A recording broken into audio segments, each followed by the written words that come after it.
An LLC provides you a lot of benefits. You get to be able to mitigate taxes on the way that you spend the income. If you had a vehicle, you need at least one vehicle that you use for your personal stuff.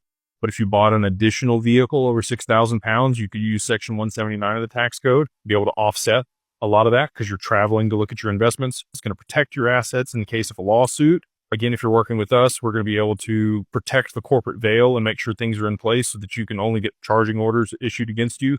Very similar to the state of Nevada. It almost acts like a trust with your assets in the LLC, which is awesome. And it doesn't have to be seasoned in like you normally do with a trust. It takes 2 years to season in creditor protection in a trust. In addition to that, you're going to have beneficiaries and people that will inherit it and be able to manage the LLC if something happens to you. So that equity will pass. But you're still going to have to go through probate if you don't have it in a trust. But, if you have somebody listed on there that's the manager, like your spouse, they'll come in and manage it. Good to go. It does need to be a single member LLC, and that's how we set it up. So most states have spousal rights. You're not going to list your spouse on there. A lot of people want to go 50-50. I think that that's great. Just list your spouse as a manager, and we can add her as a signer or him as a signer on the accounts. It's very simple.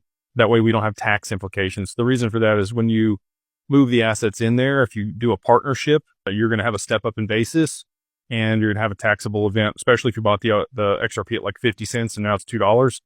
There's going to be a step up and you're going to have to pay the taxes on the difference there when you contribute to a partnership.